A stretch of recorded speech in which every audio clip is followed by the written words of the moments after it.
अस्सलाम वालेकुम नाज़रीन, प्रोग्राम मेरी कामयाबी में एक बार फिर आपको खुशामदीद कहते हैं। आपका मेज़बान ज़ीशान आपके साथ है। और बिल्कुल जी, जैसे कि हमने आपसे पिछले प्रोग्राम्स में भी बात की थी कि ज़िंदगी के काफ़ी शोबों से लोग हमसे जुड़ेंगे, वो अपने तजुर्बात से आपको एजुकेट करेंगे और ये बताएंगे कि उन्होंने ज़िंदगी से क्या सीखा। सिर्फ ज़िंदगी हासिल करने का नाम नहीं है, बल्कि गिर कर संभलने का नाम ज़िंदगी है। और कामयाबी हमेशा अगर आपको प्लेट में मिल जाए तो उस कामयाबी का कभी भी आपके पास मोल नहीं होता जब तक वो आप अपनी जिद्दोजहद और मेहनत से हासिल ना करें। और उसी का सबूत आज दो लोग जो मेरे साथ मौजूद हैं, वो आपको अपनी कहानियां भी बताएंगे। आज आप उनसे ये भी सीखेंगे कि ख़वातीन कपड़े किस तरीके से अच्छे डिज़ाइन कर सकती हैं। और दूसरे जो हमारे दोस्त हैं उनसे आप ये सीखेंगे कि कैसे इंसान ज़िंदगी में कदम रखता है जो उसका शौक होता है, यानी मॉडलिंग, एक्टिंग और फिर बिजनेस, एंड देन अब दोबारा मॉडलिंग की तरफ जाना। तो वो तमाम चीज़ें, तमाम बातें आपको बताएंगे आज के प्रोग्राम में। सबसे पहले खुशामदीद कहते हैं बीनिश आबिद को, जो कि एक ड्रेस डिज़ाइनर है। अस्सलाम वालेकुम बीनिश। वालेकुम अस्सलाम। कैसे मिजाज अल्लाह आपके? का करम, आप सुनाइए। अल्लाह का करम। बीनिश, बहुत बहुत शुक्रिया कि प्रोग्राम में आप तशरीफ लाएं। और बिजी स्केड्यूल्स हैं आजकल, जिस तरीके से वो कहते हैं ना कि जल्दी जल्दी चीज़ें चल रही होती हैं और आपको हर चीज़ जल्दी मैनेज करनी है क्योंकि वक्त बहुत जल्दी गुजर रहा है। तो उसमें बहुत बहुत शुक्रिया आपका। और इसी के साथ हमारे साथ उमैर मलिक साहब, जो कि जिनका ताल्लुक लाहौर से है और माशाल्लाह मॉडल हैं, एक्टर हैं और अब बिजनेसमैन है और दोबारा लंदन फैशन के लिए जा रहे हैं बहुत जल्द इंशाल्लाह। तो उमैर, अस्सलाम वालेकुम। जी वालेकुम सलाम। कैसे मिजाज उमैर? अल्लाह का शुक्र, आप सुनाएं। अल्लाह का करम उमैर, सब खैर खैरियत। बहुत बहुत शुक्रिया। एक तो आप बहुत दूर से आए और फिर प्रोग्राम के लिए भी आपने टाइम निकाला, बहुत बहुत शुक्रिया आपका। Thank you very much, it's my pleasure. जबरदस्त जी, बिल्कुल। We also have a pleasure to have you both on my show. और बिल्कुल जी, सबसे पहला सवाल आपसे करते हैं कि कैसे बंदे हैं आप लोग? गुस्से वाले हैं? अभिनेश, आपसे मेरा पहला सवाल होगा कि गुस्से वाली हैं, बात को समझती हैं या फौरन से रिएक्शन करती हैं? नहीं नहीं, मैं इतनी ज्यादा जल्दी रिएक्ट नहीं करती, बात को समझती हूँ और अगर कोई गुस्से वाली बात हो तो आ भी जाता है गुस्सा, वैसे इतनी जल्दी रिएक्ट नहीं करती। अच्छा, गुस्सा आता है तो बीनिश क्या करती हैं? मतलब चीजें तोड़ती फोड़ती हैं या वो करती हैं कि नहीं, वो एक फिल्म में तो नहीं जाओ, मैं बात नहीं करूंगी?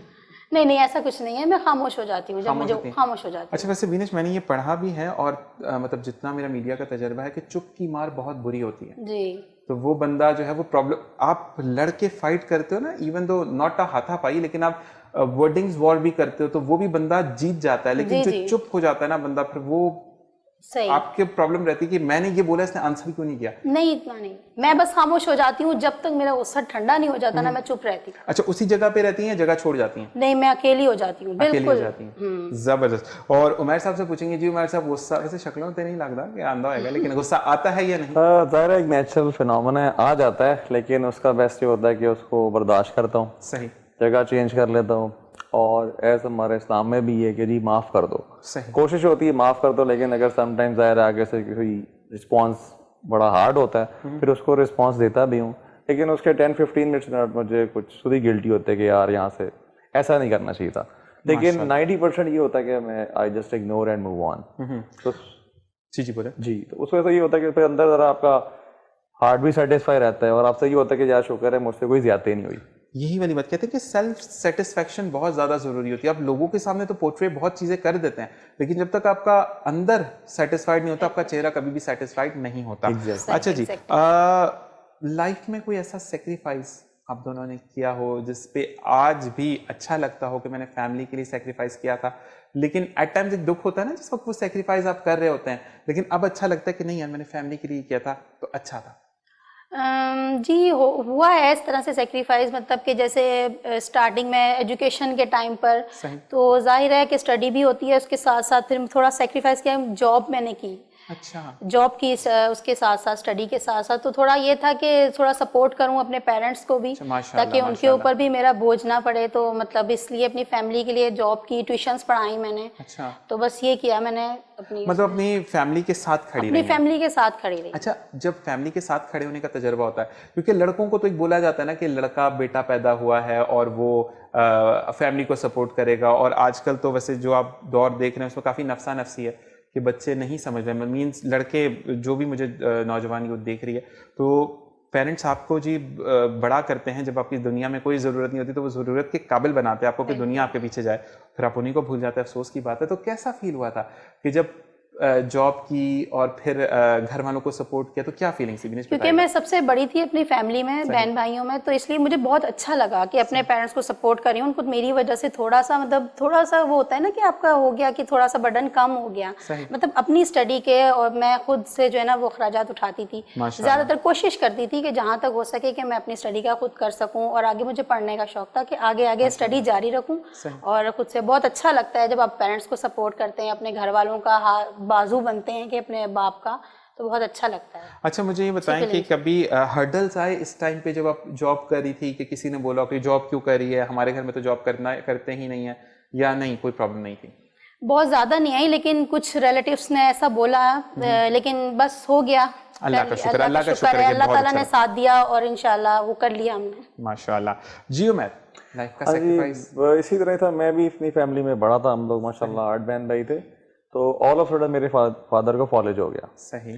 तो उस वजह से वो बेड पे चले गए, तो ऑब्वियसली इस वक्त मैं 3rd ईयर में पढ़ रहा था। सही। तो ज़ाहिर है एक बड़ा जो होता है उसको फिर नेचुरली एक होता है कि यार मेरी रिस्पॉन्सिबिलिटी है, मैंने अपनी फैमिली को सपोर्ट करना है, अपने बहन भाइयों को देखना है, तो उसके साथ साथ फिर मैंने जॉब स्टार्ट की। सही।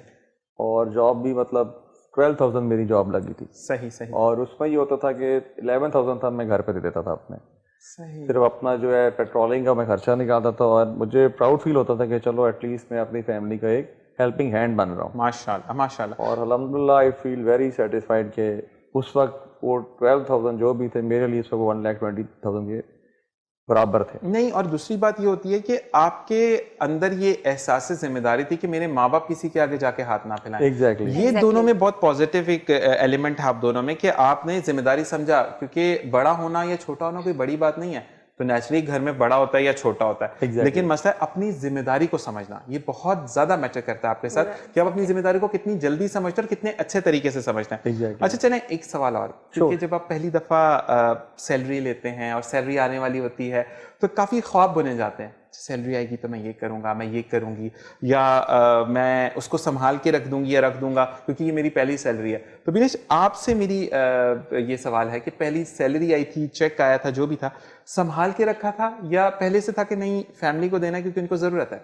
जी, पहला कैश ही मिला था मुझे, लेकिन मैंने अपनी आके मम्मा को दे दिया था। अच्छा। क्योंकि जाहिर है घर की जरूरियात थी और ट्यूशंस की वो फीसें वगैरह, ये वो मतलब घर के अखराजात के लिए मम्मा को दे दिया था। मम्मा को दे दिया। और वो मोमेंट कितना अच्छा लगा? बहुत जबरदस्त, बहुत अच्छा लगा था कि मैं कुछ कर सकती हूँ अपने घर वालों के लिए। और जो एक माँ या बाप फिर आपको गले लगाते हैं और उनके आंसू गिरते हैं ना, वो अपनी सारी थकन दूर कर देते हैं। बिल्कुल सही बात है, एग्जैक्टली। बहुत। तो अब उमैर ने पहले चेक किया कैश का, क्या किया? जब पहला चेक आया तो बड़ी खुशी हुई कि अल्लाह ताला ने इतना काबिल बनाया कि हम भी अपनी फैमिली को किसी ना किसी चेक आया था आपका? चेक आया था मेरा 12,000 का, तो वो मैंने अपनी मदर को दे दिया था। सही। तो 11,000 उसमें मैंने कहा जी, वो भी उन्होंने कहा जी 12 दिया, उन्होंने कहा जो रखता है, मैंने कहा जी बस 1,000 दे दें। सही। बाकी जो आपका दिल करता है आप जाएं, इनको यूटिलाइज कर सकती हैं, आप कर रहे हैं। जबरदस्त। और उमैर, उस टाइम की जो खुशी है, आज आप लाखों भी दे दें क्योंकि माशाल्लाह you are a stable businessman माशाल्लाह, लेकिन वो जो पहली दफा की खुशी है वो आप नहीं। एग्जैक्टली। वो देखिए पहला बंदे का फर्स्ट फेज होता है, और उस वक्त देखिए ना कि उनको उस वक्त ज्यादा जरूरत थी। मैं लाखों भी दे दूं तो उसकी वो वर्थ नहीं है, लेकिन जो जिस टाइम पे वो 11,000 वो उसकी वर्थ थी एज कम्पेयर टू अगर मैं आज तुमको 1,20,000 देता हूँ या 1,11,000 भी दूंगा, तो it's just a peanut for them. अच्छा, और दूसरी बात होती है कि विनेश, मैं आपसे ये बात कहूँगा कि उमैर इसको एग्री भी करेंगे कि जब लड़का छोटी उम्र में अपनी जिम्मेदारियां समझ जाता है तो उसको एक कॉम्प्लीमेंट और भी मिलता है, ये बीवी को बहुत खुश रखेगा। अच्छा जी, और अब आप दोनों से पूछता हूँ कि आपकी पहली जॉब क्या थी विनेश? मैंने पहले टीचिंग की थी, सबसे पहले स्टार्ट टीचिंग से किया था। तो कौन से सब्जेक्ट आप पढ़ाती थी और कौन सी क्लास को, कुछ याद है क्या? जी जी बिल्कुल, मैंने पहले छोटी क्लासेस से स्टार्ट किया था, नर्सरी 1 KG, फिर उसके बाद 9 10 को भी पढ़ाया। उर्दू, इस्लामियात और इंग्लिश, साइंस, ये सब पढ़ाया सब। नहीं तो स्ट्रिक्ट टीचर थी विनेश या? स्ट्रिक्ट थी। अच्छा, मतलब एक होता है कि वो मारने वाला, और एक स्ट्रिक्ट टीचर्स होती हैं कि जो घर से इतना काम देती है और करके लाना। नहीं, मेरा जो फेस एक्सप्रेशन होता था ना वो देख के स्ट्रिक्ट लगता था, हालांकि मैं हूँ नहीं इतनी ज्यादा स्ट्रिक्ट, लेकिन मुझसे लोग, बच्चे डरते थे कि जैसे पता नहीं बहुत ज्यादा स्ट्रिक्ट टीचर है। मारती नहीं थी मैं बच्चों को, बस डांटती थी। सही सही सही। और आपसे उमर के? मेरी बेसिकली एक ब्रोकेज हाउस में मैंने जॉब की थी फर्स्ट, और ये था कि अच्छा सीखने को मिला, मज़ा आया। सही। लेकिन मोस्टली उस पर सबसे जो बेस्ट चीज़ वही थी कि जी उससे मेरी फैमिली नीड्स पूरी हो रही हैं माशाल्लाह, तो वो मेरे लिए ज़्यादा इम्पोर्टेंट था। अच्छा, दोनों से सवाल है, कि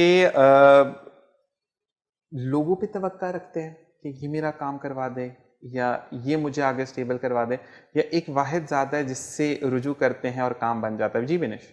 मुझे तो लोगों से कोई तवक्को नहीं है, मैं अल्लाह ताला से रुजू करती हूँ। जब भी मुझे किसी भी चीज़ की ज़रूरत होती है तो मैं रो के नमाज में अल्लाह ताला से मांगती हूँ, और ऐसे मांगती हूँ कि मुझे चाहिए अल्लाह ताला, बिल्कुल ये मुझे चाहिए, और वसीला अल्लाह ताला बनाता है, चाहे वो इंसानों को बनाए या खुद से। जैसे भी अल्लाह ताला खुद तो नहीं, लेकिन इंसान ही वसीला बनते हैं इंसान के, लेकिन बनाता अल्लाह ताला है। और मांगती मैं अल्लाह से हूँ, मुझे किसी इंसान से कोई तवक्को नहीं है, बस अल्लाह ताला से मांगो। और मेरा यकीन है, ईमान है कि जो सच्चे दिल से चीज मांगी जाए ना अल्लाह ताला से, वो जरूर पूरी होती है। सुभान अल्लाह जी, माशाल्लाह जी। मेरा भी बिल्कुल इसी तरह का ही बिलीव है कि मैं सिर्फ अल्लाह ताला से ही मांगता हूँ, नमाज पढ़ता हूँ और दुआ करता हूँ कि अल्लाह आप ही ने देना और आप ही दे सकते हैं। सुभान अल्लाह। मेरा काम सिर्फ एफर्ट करने वो मैंने लगा दिया, लेकिन उसमें बरकत आपने डालनी है। तो ये बस एक अल्लाह ताला से एक नमाज पढ़ने और एक गहरा वो ताल्लुक कोशिश होती है कायम रखी जाए। माशाल्लाह। और अल्हम्दुलिल्लाह कोशिश होती है कि 5 वक्त की नमाज पढ़ूं माशाल्लाह, और उसमें ही दुआ करूं, लेकिन बस 4 पढ़ लेते हैं, एक फजर की निकल जाती है। इंशाल्लाह अल्लाह ताला वो भी कवर करे, लेकिन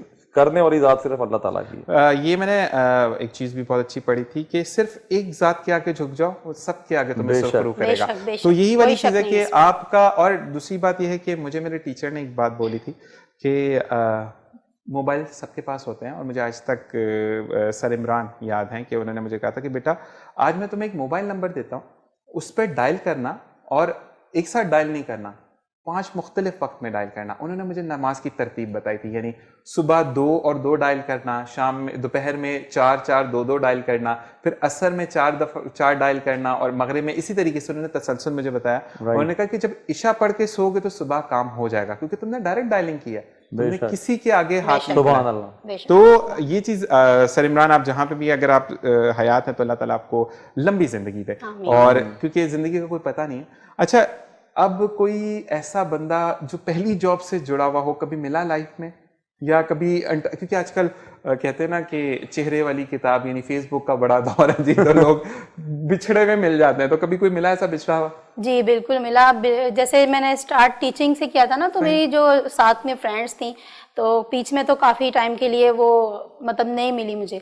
उसके बाद अचानक अभी रिसेंटली 1-1.5 साल पहले मेरी उनसे फेसबुक पर ही मुलाकात हुई। सही। फिर उनसे नंबर लिया, कांटेक्ट हुआ, मुलाकात हुई, मतलब बहुत अच्छा लगा कि काफ़ी अरसे के बाद जो है ना उनसे मुलाकात हुई, बहुत अच्छा लगा। सही जी उमर जी बिल्कुल ऐसे ही है, फेसबुक पे भी है और वैसे टेलीफोनिक राब्ते भी हैं, क्योंकि ब्रोकेज हाउस में आपको पता है कि काफ़ी 20-25 का फ्लॉक्स होता है जो मेरी टीम थी। सही। तो उसमें ऑलमोस्ट 90% से मैं इन टच हूँ मैं, और बड़ा अच्छा लगता है। और वो एक आप कहते हैं ना आपने लाइफ पे स्टार्ट लिया, सही, तो वो आपके समझे कि पहली ईंटें होती हैं जो आपको स्टैंड अप करते हैं। सही। तो बहुत अच्छा लगता है माशाल्लाह, और बड़ा ही खुश होते हैं उनसे मिलकर, खुशी होती है। और ये कहा जाता है कि जो पुराने दोस्त होते हैं उनसे मिलकर, उनकी सक्सेस देखकर, अपनी सक्सेस बताकर बहुत अच्छा लगता है, और आपको प्राउड फील होता है बिल्कुल उसमें।